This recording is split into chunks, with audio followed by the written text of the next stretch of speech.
Good evening friends. Live IPO के YouTube channel में आप सभी का स्वागत है। Live IPO is basically financially advisory company and I am not a SEBI register. आज का जो टॉपिक है वो है only for rules of the option trading. जो लोग ऑप्शन ट्रेडिंग करते हैं उनके लिए कौन कौन से रूल्स है जो आपको फॉलो करने हैं और उसके बाद ही आप ऑप्शन ट्रेडिंग स्टार्ट कीजिए। क्योंकि जब भी आप कुछ भी ट्रेडिंग करते हो या कोई भी काम करते हो उसके रूल्स होते हैं, और रूल्स अगर आप फॉलो नहीं करोगे तो प्रॉब्लम हो जाएगी। मान लीजिए कि भी आप कोई भी गाड़ी या कोई व्हीकल ड्राइव करते हो, तो जब गाड़ी चलाते हो उसको सीखते हो, उसको हाईवे पर जब चलाते हो तो उसको भी रूल्स होते हो, उसके रूल्स के अकॉर्डिंग ही आप गाड़ी चलाओगे। अगर रूल्स के अकॉर्डिंग से आप गाड़ी नहीं चलाओगे तो डेफिनेटली क्या होगा, अकस्मात, ठीक है, एक्सीडेंट हो जाएगा। और एक्सीडेंट होगा तो फिर डेफिनेटली डैमेज होना है। तो यहीं पर सेम फंडा यहीं पर अप्लाई हो रहा है। अगर आप ऑप्शन ट्रेडिंग के रूल्स को अगर आप अप्लाई नहीं करोगे तो आपके साथ भी क्या होगा, एक्सीडेंट होगा। और एक्सीडेंट किस चीज़ में होता है, लॉस में। ठीक है, तो चलिए हम टाइम वेस्ट किए बिना हम स्टार्ट करते हैं फॉर द ऑप्शन ट्रेडिंग।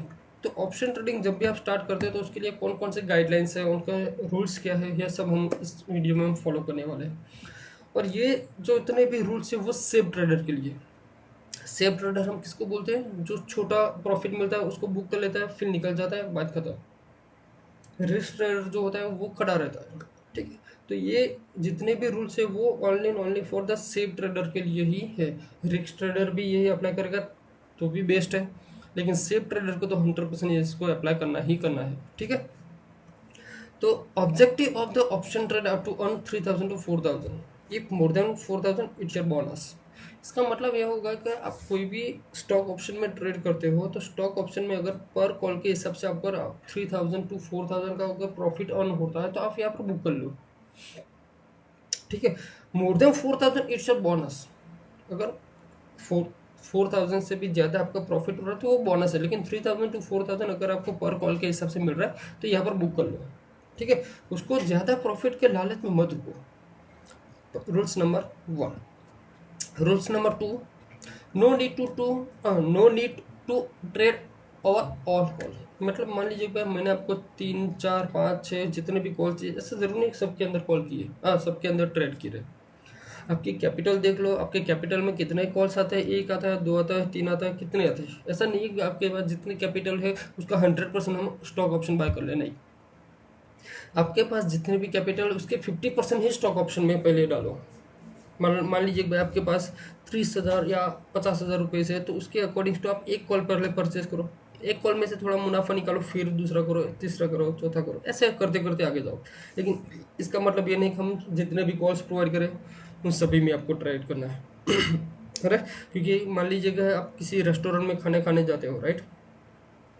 तो रेस्टोरेंट में जैसे जाओगे तो आपके पास एक मेनू आता है। मेनू में तो बहुत सारी आइटम्स होती है, ठीक है, रोटी सब्जी सब कुछ। इसका मतलब ये तो जरूरी नहीं कि हम सब कुछ खाएंगे, आपको जो खाना है वो ऑर्डर करो ना। ठीक है, तो सेम चीज़ यहाँ पर भी अप्लाई करनी है कि आपको हम 5 या 6 जितने भी कॉल होते हैं, इसका मतलब ये नहीं कि आपको सारे के सारे कॉल में आपको ट्रेड करना है। आप अपना कैपिटल देख लीजिए, उसके हिसाब से अकॉर्डिंग टू आपको ट्रेड करना है। दूसरी चीज़ है, no do not over trade in the starting time. Over trade मतलब मान लीजिए कि मैंने ऊपर जो सेकंड रूल्स है सेम चीज़ थर्ड रूल्स, 6 कॉल दिए, इसका मतलब ये नहीं है कि भाई स्टार्टिंग में हम 6 के 6 कॉल में ट्रेड कर ले। ठीक है, fourth, 4 number, do not by the more lot in the starting time. अगर आप न्यू ऑप्शन ट्रेडर स्टार्टिंग करते हो ट्रेडिंग करने के लिए तो आपको सिंगल लॉट में काम करना है, नहीं कि मल्टीपल लॉट में। बहुत सारे टेलीग्राम चैनल वाले आपको जो प्रॉफिट्स बताते हैं तो वो मल्टीपल लॉट में काम करते हैं, एक से ज़्यादा लॉट में। लेकिन आपका कैपिटल पहले देख लो, उसके अकॉर्डिंग्स तो आपको ट्रेड करना है। और मल्टीपल लॉट में अभी स्टार्टिंग में मत काम करो, क्योंकि मल्टीपल लॉट में अगर आप काम करोगे, मान लीजिए कि भाई 1 या 2 पॉइंट का भी डिफरेंस आएगा तो आपका लॉस ज़्यादा हो जाएगा। और ज़्यादा लॉस हो जाएगा तो आप भी टेंशन में आओगे, फिर आप क्या करोगे, उसको स्क्वायर अप कर दोगे। तो मेरी आप सभी के रिक्वेस्ट है कि आप स्टार्टिंग टाइम में सिंगल लॉट में ही काम कीजिए, नहीं कि मल्टीपल लॉट। ठीक है, please strictly follow the stop loss. ये चीज़ सबसे इंपॉर्टेंट चीज़ होती है फॉर द ऑप्शन ट्रेडिंग। ठीक है, जब स्टॉप लॉस कैसे आपको एग्जीक्यूट करना है, कैसे उसको लगाना है, वो मैं आपको, जैसे हम लास्ट में एक एग्जांपल देखेंगे भाई, आपको हम जो कॉल प्रोवाइड करते हैं उस कॉल के अंदर आपको काम कैसे करना है, कैसे वहाँ पर प्रॉफिट बुक करना है, कैसे आपको ट्रेड करना है। ठीक है, तो ये एसएल लगाना क्यों ज़रूरी है? मान लीजिए कि आप एसएल नहीं लगाते हो, फिर कॉल धीरे धीरे धीरे धीरे धीरे नीचे आता है, फिर आपका लॉस बढ़ता जा रहा है। लेकिन आप हो या मैं हो, किसी को लॉस बुक करना अच्छा नहीं लगता, लेकिन फिर भी हम खड़े रहते हैं। और जब आप खड़े रहते हो तो फिर वो लॉस रिड्यूस होता है। क्यों? क्योंकि हम ऑप्शन बायर है, नहीं एक सेलर। ठीक है। अगर जब ऑप्शन बायर होता है तो उनके लिए सबसे ज़्यादा प्रॉब्लम होता है टाइम डिके। जैसे टाइम निकलता जाता है आपका प्रीमियम रिड्यूस होता जा रहा है।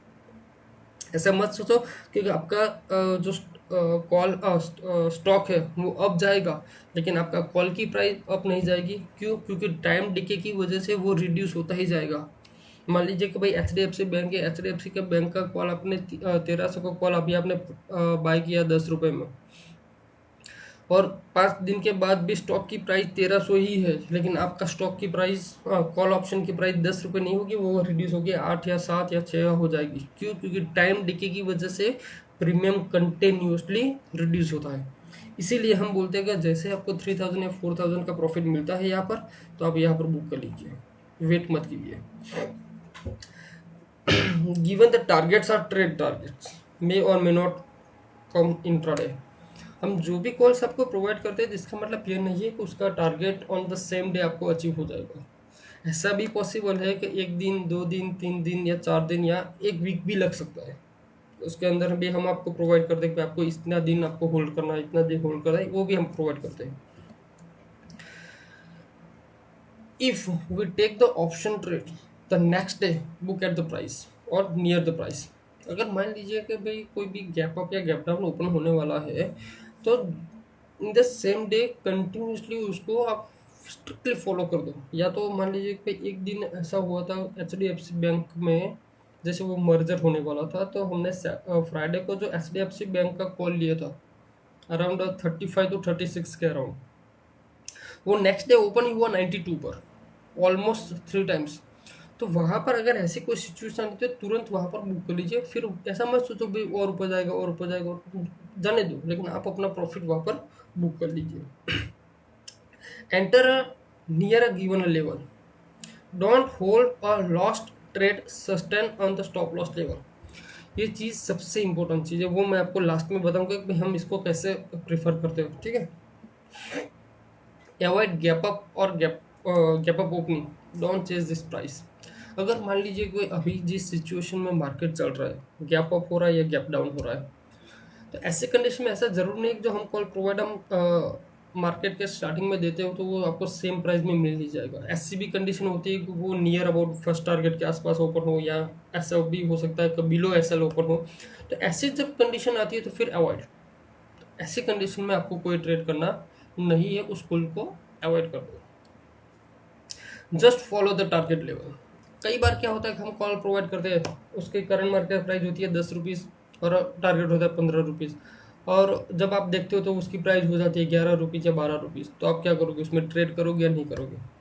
तो आपको करंट प्राइस आप जैसे फॉलो करते हो तो वैसे ही आप टारगेट को भी फॉलो करो।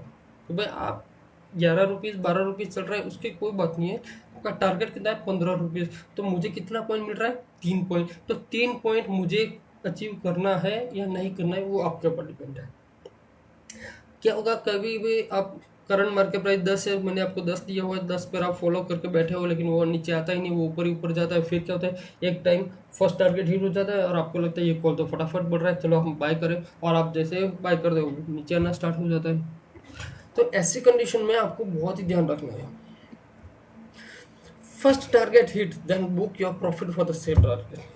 अगर मान लीजिए कि भाई हमारा कोई भी कॉल हम आपको प्रोवाइड करते हैं उसमें फर्स्ट टारगेट हिट हो जाता है, तो आप वहाँ पर अपना प्रॉफिट बुक कर लीजिए जो सेव ट्रेडर। अगर आप उस कॉल को आगे फॉरवर्ड करना है तो क्या करोगे, कैसे करोगे? तो आपकी जो बाइंग प्राइस है उससे 1 या 2 रुपीज़ 2 पॉइंट आप ऐसा लगा दो। अगर बाई चांस भी मार्केट कहीं भी टाइम क्रैश आउट हो जाता है, डाउन हो जाता है, तो क्या होता है, आपको 1 या 2 रुपए का भी प्रॉफिट मिलेगा। ऐसा नहीं कि वो लॉस में ही चला जाएगा। ठीक है। दूसरा, rules number 12, call upside to first target then your first target is your stop loss. मान लीजिए कि भाई आपका कोई भी मैंने कॉल दिया, उसका फर्स्ट टारगेट हिट हो गया, फर्स्ट टारगेट के भी अपसाइड जा रहा है, तो आपको क्या करना है, वहाँ पर वहाँ पर क्या करना है आपको, तो आपका जो फर्स्ट टारगेट है उसको आपको एसएल लगा देना है और आपको कॉल को छोड़ देना है। ठीक है, चलिए हम एग्जाम्पल के अकॉर्डिंग इसको देखते हैं। यहाँ पर ये कॉल नंबर है 423, ये हमने लास्ट फ्राइडे को ही दिया था। ठीक है, स्टॉक ऑप्शन है, बाई है, आपको सबको पता है कि भाई इसी फॉर्मेट में आता है। अशोक लेलन का था 122.55 का, सी था मे का, राइट, ये लिखा मे का। मैंने दिया था 2.66 पर, उसकी करंट मार्केट प्राइस थी 2.60 जो क्लोज अप हुआ था, और मैंने एसएल दिया था 1.80। अगर आपको एसएल कब लगाना है, ये चीज़ जब भी आपका कोई भी ट्रेड 1.80 के नीचे जैसे ही ट्रेड करना स्टार्ट कर देता है तब आपको एसएल लगा कर निकल जाना है। ऐसा नहीं है कि भाई चलो मान लीजिए भाई 2.60 है, यहाँ पर बाय कर दिया और आपने 1.80 एसएल लगा दिया, ठीक है, नहीं ऐसा मत करो। कभी भी स्टार्टिंग में एसएल मत लगाओ। एसएल मतलब एसएल लगाओ या फिर एग्जिट कर लो, दोनों चीज़ सी में। जब भी 1.80 के नीचे जब भी ये ट्रेड स्टार्ट कर देता है, मतलब 1.70, 1.75, 1.60, तब उसमें से एग्जिट ले लो। ठीक है, अगर बाई चांस अब मान लीजिए भाई करंट मार्केट प्राइस थी 2.60, अब ओपन हुआ तो 3 के आसपास ओपन हुआ, तो आप क्या करोगे, तो पहला टारगेट है 3.20, 4, 5.20। तो बहुत सारे ऐसे ट्रेडर्स थे जिन्होंने क्या किया, भाई 3 पर है तो अब 20 पॉइंट कौन ले, ठीक है, तो अवॉइड कर दिया। ठीक है, कोई बात नहीं, अवॉइड कर दो। लेकिन कई सारे ऐसे थे, चलो कोई बात नहीं हम ले लेते, मार्केट का मूवमेंट अच्छा है, तो बहुत सारे क्लाइंट्स ने इसको 3 में भी बाय किया और हमारा ये भी टारगेट हिट हुआ, ये भी टारगेट हिट हुआ। और फिर जैसे ही 5.50 मतलब थर्ड टारगेट के अप वो निकला, तो मेरे क्लाइंट्स को मैंने बोल दिया भाई 5 रुपीज़ या 5.25 का ऐसा लगा के छोड़ दो, और 3:30 के पहले जो भी मार्केट का सिचुएशन है वो निकल दो। तो क्या हुआ, मार्केट के ऊपर ही गया था, ये अराउंड 6.30 के आसपास गया था ये कॉल पूरा। लेकिन आपको पता है कि वो आई थिंक 2 बजे के बाद मार्केट टोटली क्रैश आउट हो गया, मार्केट टोटली क्रैश आउट हो गया। तो हमारा जो कॉल था वो 5.50 पर एसएल जिसने रखा था वो एसएल हिट हो गई, कोई बात नहीं। फिर भी मैं आपको बोल रहा हूँ कि कितने पॉइंट मिले, 3.32, 5.50, इसका प्रॉफिट ही अराउंड 9,000 के आसपास हो जाता है। तो क्या हुआ, 9,000 का प्रॉफिट हुआ।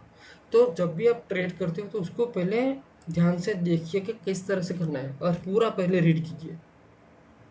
मान लीजिए कि भाई यह मैंने 2.60 दिया है, तो ऐसा ज़रूर नहीं कि ओपन ये 2.60 पर ही हो सकता है, ये ऐसा भी हो सकता है 2 पर भी ओपन हो या 3 पर भी ओपन हो। और अगर बहुत इसके भी नीचे अगर ओपन हो जाता है एसएल के नीचे 1.80 के नीचे, तो फिर इसको अवॉइड कर दो, तो फिर ट्रेड नहीं करना है। अगर ये ट्रेड 5.60 लिखा है, इसके भी ऊपर अप ओपन हो जाता है, अब वो मतलब 5.50 है तो 5.60 या 2.6 के ओपन होता है तो भी अवॉइड कर दो। इसी डायरेक्टर के अंदर ही कहीं पर ओपन होता है तो ही आपको ट्रेड करना है, बाकी नहीं। आई होप कि आपको ये सारे के सारे रूल्स अच्छे लगे होंगे, आपको कुछ समझ में आया होगा कि भाई अब ट्रेड कैसे करें। और नेक्स्ट वीक मतलब अब कल से जो वीक स्टार्ट होने वाला है उसमें ये रूल्स अप्लाई कर कर आप ट्रेड करिए, बहुत मज़ा आएगा आपको, गारंटी के साथ बोल रहा हूँ, आपको लॉस नहीं होगा, गारंटी के साथ। ठीक है, अगर आपको अच्छा लगा हो तो ये वीडियो आप अपने फ्रेंड सर्कल को भी सेंड कर सकते हो। ठीक है, थैंक यू वेरी मच।